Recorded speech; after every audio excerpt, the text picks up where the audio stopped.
Amen. Amen. Amen. Amen. Mais à notre temps, Dieu nous a donné la parole. L'instrument que Dieu nous a donné à manipuler, l'instrument que Dieu nous a donné à marcher avec, comme au temps ancien, comme au temps de Moïse, comme au temps des prophètes Élie, c'est la parole de Dieu.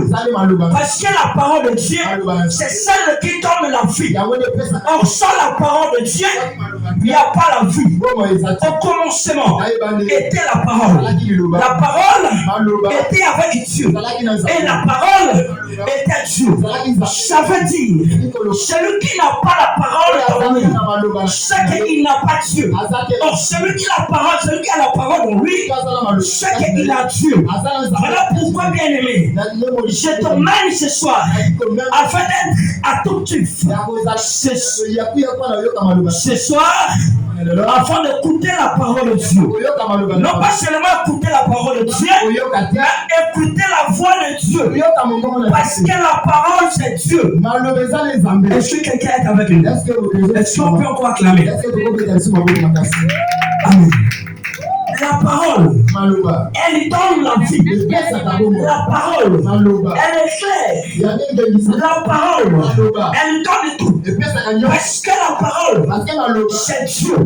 Lorsque quelqu'un, comme lui, il n'a pas la parole, la personne en question, il finira par trébucher. Pourquoi? Parce que c'est Dieu qui connaît comment guider l'homme. C'est lui le maître de tout le temps. C'est lui le créateur.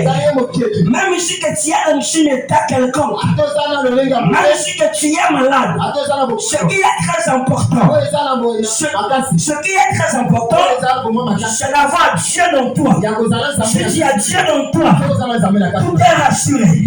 Si tu as Dieu dans toi, tout est éclairé. Malheur à celui qui n'a pas Dieu. Or, celui qui n'a pas Dieu, il finira par tomber. Parce qu'il va marcher dans le ténèbre. Celui qui a Dieu, il a éclairé. Et partout où il ira, il sera éclairé. Parce que Dieu est avec lui. Amen. Amen. Alors, en prenant notre passage dans l'œuvre de Corinthiens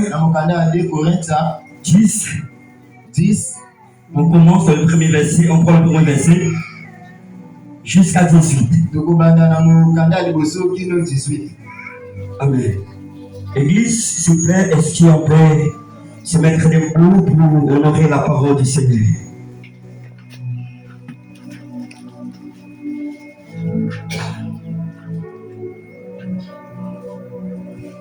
Moi, Paul, je vous prie par la douceur et la bonté de Christ. Moi aime d'apparence quand je suis au milieu de vous et plein des hardiesses. À votre regard, quand je suis éloigné, je vous prie, lorsque je serai présent, de ne pas me forcer à recourir avec assurance à cette hardiesse. Donc je me propose, disais, contre quelques-uns que nous regardons comme marchant selon la chair. Si nous marchons dans la chair, nous ne combattons pas selon la chair. Car les armes avec lesquelles nous combattons ne sont pas charnelles, mais elles sont puissantes par la vertu de Dieu pour renverser des forteresses. Nous renversons les raisonnements et toute hauteur qui se lève contre la connaissance de Dieu. Et nous emmenons toute pensée captive à l'obéissance de Christ. Nous sommes prêts aussi à punir